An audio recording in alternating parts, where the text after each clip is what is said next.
Hey, good people, Davia here, and welcome to another episode of Tales from the Shaker, a Davia Williams Stevenson podcast. And today, my guest is a very cool brother. His name is Mike Nicholson. I think of him as a local celebrity. It may be even beyond that. I don't know. But one of his businesses, Mike Nicholson Hip Hop Fitness, is well known around the Central Ohio area for sure. And as we've been talking, I am just really blown away by all the many phases, all the many places that your talent touches. So, welcome. Thanks for hanging out with me. And it's going to be fun to get to know you right along with the audience. Hey, I was usually before cameras start rolling, a chit chat for a minute. And we try to talk about, well, where do we want to go with your story? And Mike, you're one of those guests where I really wasn't sure where to go with our story. There's just so many places that I think you have something to say. And so I thought I'd just kind of start off a little bit with your journey here. I know that you're not from Ohio, you're from New York. Mm-hmm. Yes, saying Brooklyn, Brownsville area. So tell me a little bit about how you got here and why are you still here? Like, how did you build your life here? Oh, that is a in 2 minutes or less. Look, I was like, that is a 5-hour long story. But for the most part, growing up in Brooklyn, New York, stay out of trouble. I did art, visual art, also dance and music as well. And I kind of buried myself in my art, in my craft, and got to the point, that I went to specialized schools. I went to schools for the gifted and talented all through my schooling, and then the specialized art school called the High School of Art and Design, which is in Midtown Manhattan, where your focus is, of course, art. And I decided that if I stayed at home, so I got a full ride to School of Visual Arts, which is in New York City. And I knew if I stayed in the city that I wasn't going to be successful, that I was going to end up like some of my friends or associates who ended up dead and or in jail. And so I said, I have to get out. So I started looking at schools in Ohio because my sister, oldest sister, she attended Central State University and graduated from there. So I said, okay, being that she's in Ohio, let me check Ohio out. Ended up getting full rides to several art schools, but my mother wasn't feeling me being an artist as a profession.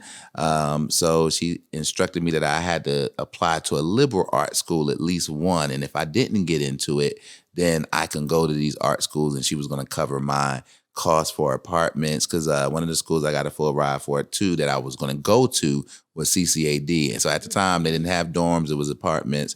So she was going to cover my apartment. She was going to cover my art supplies if I did not get into a liberal arts school, at least one that I applied to. Well, that one was Ohio Wesleyan. Long story short, I failed my SATs on purpose. They only accept a 1,400. I had a 700, knew I wasn't getting in. Head of the art department, trying to sabotage. Okay. Head of the art department comes over. He looks at the portfolio. Next thing you know, I ended up with scholarships and grants. That was on a Monday. Friday, when I got back home to Brooklyn, letters came in the mail with scholarships and grants, and that was the school that I ended up going to. So, one thing I often say is that you come into this world, and I believe that God gives us. He gives us purpose. He's imbued purpose and had purposes for us to accomplish for him. And so you didn't come out deciding you were going to be creative in the arts. God decided that for you. And in spite of any effort to sabotage or what state you ended up in, this is what he brought out in you. And I love that. That's a really great illustration of the work that God imbues in a person. It's going to come out. Amen. You're listening, So you go to Ohio Wesleyan.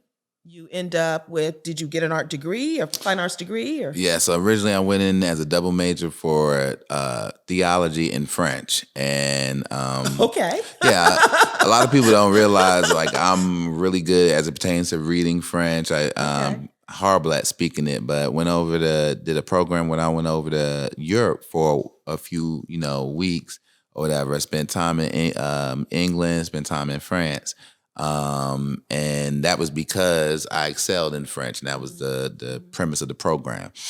And I decided, like, after a year and a half, I didn't want to pursue that anymore. I wanted to pursue my original passion of the arts. I changed my major. My parents didn't find out until after I graduated.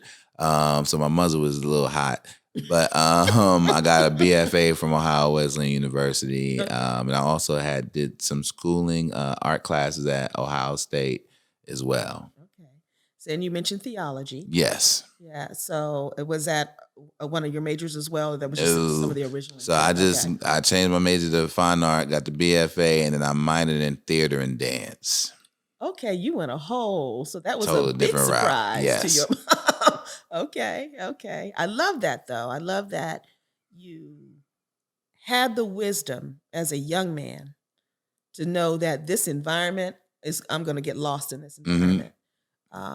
To have the courage to say that, first of all, to bury yourself in the arts. You could have done sports, you could have,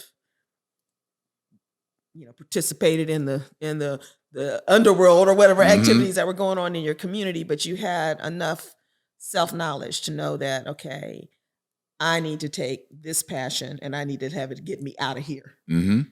So Ohio's pretty far culturally from Brooklyn.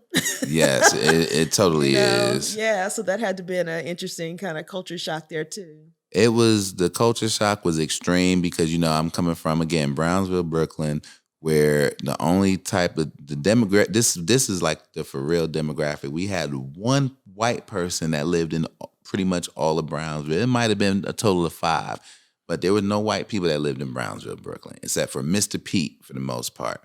And he was racist, which is weird, right? Okay. All you had in Brownsville, Brooklyn at that time when I was growing up was blacks and Latinos, and that was pretty much it. We had a few Jamaicans sprinkled here and there, but there was no like white people around. My first exposure to white people, I didn't even realize that Mr. Pete was white until like maybe about 8 years later. I thought maybe he was like, Hispanic or something. But didn't realize it until I actually went to high school in Manhattan or when I visited Manhattan, and it was like, oh, it's white people here. Because the thing about New York that people think, you see the shows and stuff, so they kind of think that we meander around all the parts of New York. No, back then especially, you really stayed in your section. So if you was Brownsville, Brooklyn, or Brooklyn, you stayed in Brooklyn. You stayed in Coney Island, Brooklyn. You was in Queens. You pretty much stayed there. And you might have went to the other boroughs, but we really didn't venture to Manhattan that much or what have you. Okay. So when I came here to Ohio, and going to Ohio Wesleyan, where, I mean, the population, there was only a total of maybe 21, 28 Wesley, black that's the one in students. Delaware, right? Yes. Oh, wow. Okay. 21 black students. I'm talking This is the international and 90s. yes, African American, blacks from all over the world. It was like a total of maybe I'll be generous to say 28. And when I first set foot on campus at Ohio Wesleyan, I was called the N word. When I first actually got to Ohio, I was run off the road by a pickup truck that had white supremacist stickers on it, spray paintings on there. Red pickup truck off of Billingsley Road out there in Dublin, heading towards the Taco Bell on my bike. And they ran me off the road, and I ended up scraping up. I still have the scars. So here and here, where I have this Yeah, scar, yeah. is where that just Oh, sliding on the wow. road, and I hit like several mailboxes and things of that sort. So that was my welcome into Ohio, and I cried a lot, and I was like, I want to get out of here, but I'm a fighter, and I ended up like, nah, I'm gonna tough it out, I'm gonna stay, and here I Made it am. home. Yes. Got a couple of children, Mm-hmm. and I know that you've worked in a number of areas where you can use your art. I think I heard you mention graphic art Mm-hmm. as well as I alluded to earlier, hip hop fitness. Yes.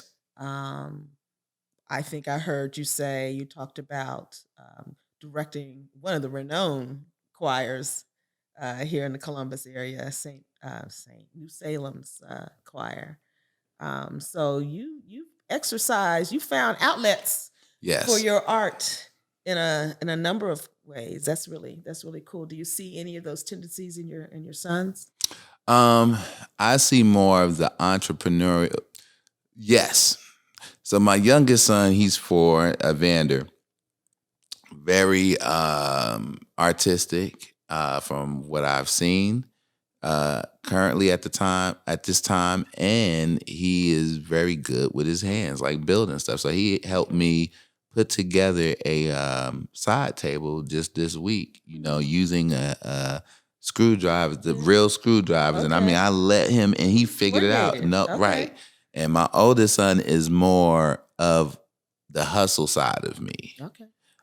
So entrepreneurial endeavors and things of that. So he's like low key with it though. Like you don't know, but then you like, man, where you get all this money from? I was a little concerned. I was like, man, he's like, yeah, I got it. I left Brownsville. Look, we not trying. look, I was like, yo, man, not here.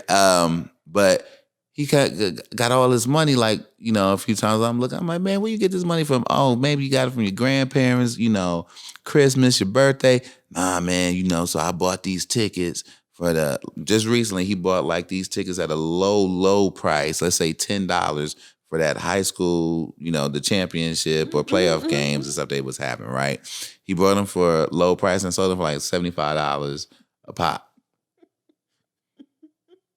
Somebody bought them. He's been doing that at a young age. He was Wow. he was taking stuff like I would give him like a snack or whatever. He'd go to school, like let's say I gave him a cupcake, like the Hostess cupcakes, right? The black cupcake, the brown cupcakes, the little white swirl on top. Yeah. And he took that to school, traded that in for like a bag of chips, a big bag of chips, took those chips, traded them in for a big bag of candy. Then he took the candy that he traded that in for and started selling the candy for like 10, 25 cents a pop. So he went to school with like what a $1.50, let's say 75-cent worth cupcake, came back with, and we're talking like 8 years old, came back with like $30. Okay. Hey. Got to get him a conversation with like Warren Buffett or somebody. Somebody. He got something going on. So so from a very early age, he got in trouble at school. It was like, we don't allow for this. I was like, why are y'all mad? The dude did something legit and he just made the come up. Like, but yeah, so they're a lot like me in different ways. You talked about your welcome to Ohio, that incident where that racist person ran you off the road. Like you said, you're tough. You moved on through it, but America's a tough place. It's a tough place for all of us. I say, particularly for Black men. I have 2 adult sons, and we had an interesting welcome to Ohio too. But I'll tell my story another time. I love this place. I've come to very much love Columbus. It is home. I've loved how it's grown. So this isn't slamming Ohio in particular, but there's a reality to live in, I would say, particularly as a Black man in America. And with that being your welcome, that experience on Billingsley Road and the wonderful warm welcome you got at Ohio Wesleyan being called the N-word, like how are you not bitter, or are you? Or how do you wrestle with those things? What are things you see yourself struggling with now? And then maybe how do you prepare your sons? So there's a bunch of questions. Kind of pick one, and we can go from there. Is it a present struggle or strategy or concept in your mind? I had to take a drink on that. Okay. That lemonade is delicious. That did my soul right. How do I? So this is where I will say, the stigma of mental illness being a bad thing, right? People watch the news, people watch the media, the various outlets, and I mean from the news to certain podcasts to movies to television shows, and they mock mental people who have mental illnesses, and they don't understand that at times that can be a strength. So I'll share. I've been diagnosed with dissociative identity disorder, as well as shoot. Now I can't think about it, but deal with chronic depression and all of that side effects from mental illness, such as that. And what I've have done and had the ability to do is kind of shut things out. And normally when you could just shut things out, people don't understand, like, when you're at that level and you have that going on with your brain, where your brain can just totally disassociate. Like, when they think about the actual word of disassociating, there are things like right now that if I have conversations with, I'll sit there and I'll realize that I blocked it out for years. Like, I had no idea that this happened until. So I'll give you an example. When I was growing up in Brownsville, Brooklyn, there was a kid that I was friends with. His mother was hooked on drugs. And my mother, it was that typical Black mother back in the day, right? When you found out a family member or a friend was hooked on drugs, what did they do if they had kids? They ain't go through the adoption agency or any type of legal thing, the courts and nothing. They just like, I'm taking your kid and we raising them and we'll get them back to you possibly, right? And that was the situation. That's what happened with this individual. I got a phone call from him. He's unfortunately in prison, serving life due to a murder charge. Yeah. And I don't know, like, he's on that level where he can get stuff in prison, because you're not supposed to have cell phones, access to social media and stuff like that where he's at.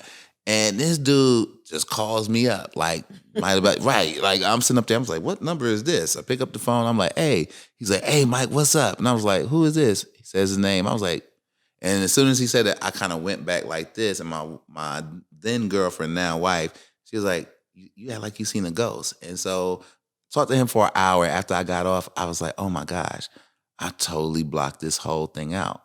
I said, that was the guy that my mother took in and raised him like he was her son, somewhat my brother. But the reason why I say somewhat, it was one of those situations where she paid more attention to him.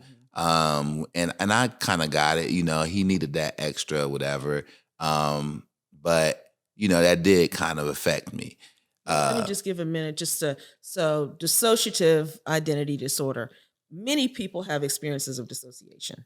Like, have you ever been driving down the road and it's a familiar road and you look up and you're further along than you, like, how did I get to here? I didn't remember passing these landmarks.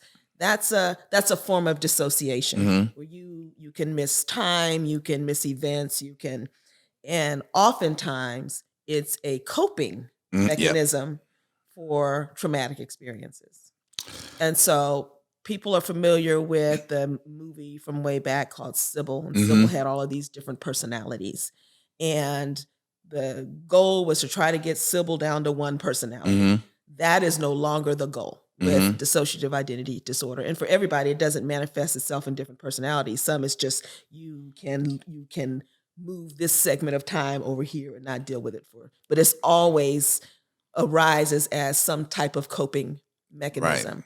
But even now in current times, if there's someone who does manifest in sort of different personalities that take over during those times, we understand now that it's largely functional. And we're not trying to necessarily get you integrated into one personality, if that's your desire, but we want to make sure that you're aware of how you use your personalities, because you don't want to take something that's been life-saving for some people and just say this is no longer any good. You might need a new tool, but we don't want to slam the thing that got you to be still standing here right now, right? And so it sounds like there are maybe some difficult things in your past and I think the creative brain also has a way of seeing softer edges. The lines aren't as firm with a creative mind. But it sounds like for you, that was a way you made sense of some things or avoided detrimental pain. But you still had your creative side that flourished, that manifest. Does that make sense to you as a? No, that makes perfect sense because just how eloquently you've explained it, that's exactly what happened. So it did manifest itself in that way. So that's how I became like as successful that I have been here. So the various, different, they call them altars and things of that sort. Would manifest like there was a business, Michael, there was a child version, there was, by the time they counted, it was like 7. And so the business aspect, like when I was in business mode, I knew how to handle all of these things business wise, like all of the, ins and outs, boop, and that's how I blew up my business. Then the creative side, and it wasn't like one of those things people think that you could just hop. It just literally switched. So when it was time to get into this mode, then it would switch over to this altar here, and it was, handle all the creative stuff. And then there was, I had three very unhealthy altars. And those are the ones where they was trying to really kind of, I don't know how to really say, get rid of or manage is what they were trying to say. So those altars just wasn't healthy. Like I was literally out there just, as it pertains to anger, as it pertains to just unhealthy relationships and connections and things of that sort, those altars would engage in. And so once we got to a point of how to manage and to recognize it and the signs that they're coming on or present, this is how you can manage. And I've been able to do that. And being able to do that is what kind of, keeps me, I'll say, grounded, where when these things happen, I'm like people just kind of look at me. They're like, you got the same look on your face no matter what. I could see a car explosion, boom. And I'm like, okay. And they don't realize, just all of the things that I've been through in life, how this mental illness works, and just the fact that, I've shared with people, I say I attempted suicide 3.5 times. The 0.5 came in where I actually was in the midst of it. And then like halfway through taking pills, I was like, no, I don't want to do this anymore. And I talked to my wife, and that's when I ended up being checked into a hospital for about about a month and a half. So to help me with the mental aspects, with my mental health. So I tell you, I did not know this was the conversation we were going to have today.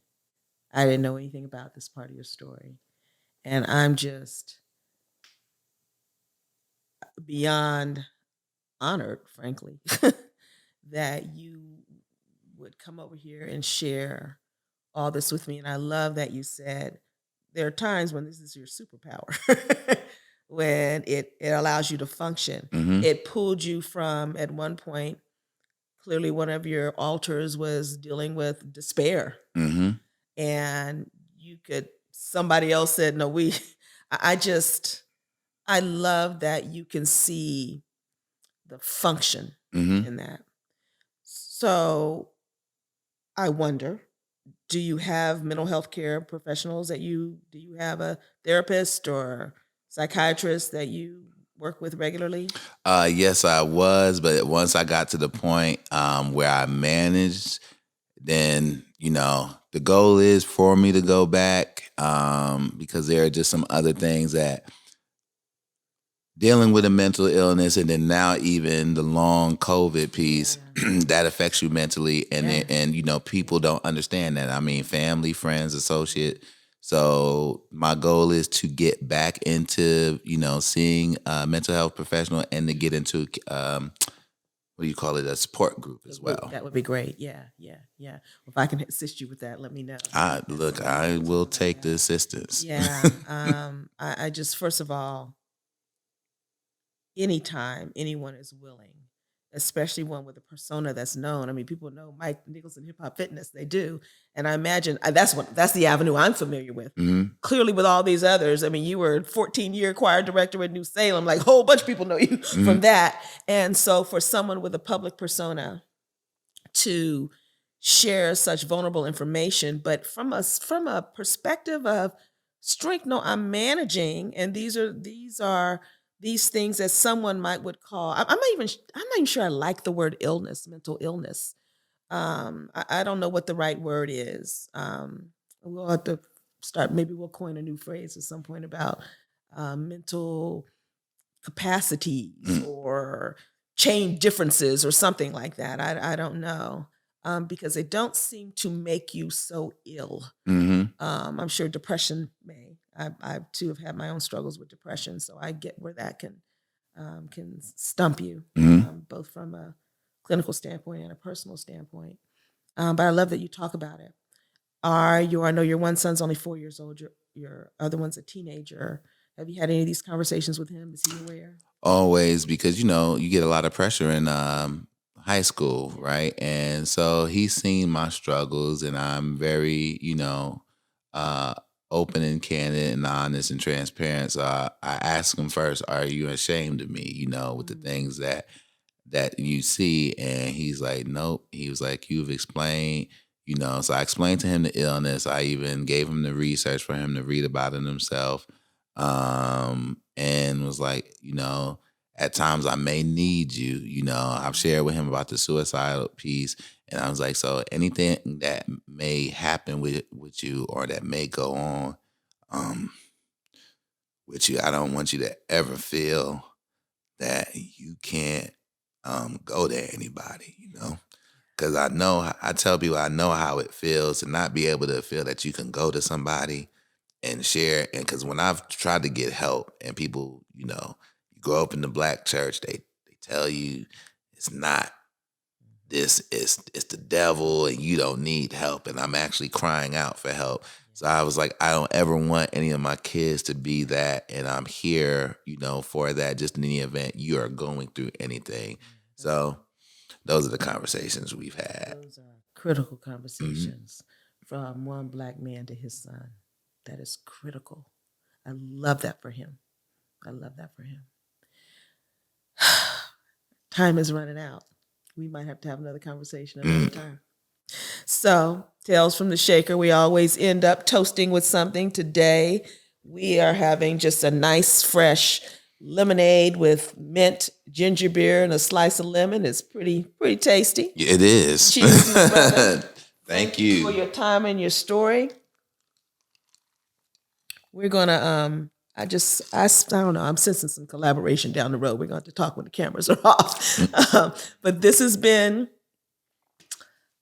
a powerful episode, I feel, of Tales from the Shaker, a Davia Williams Stevenson podcast. Talk to you soon.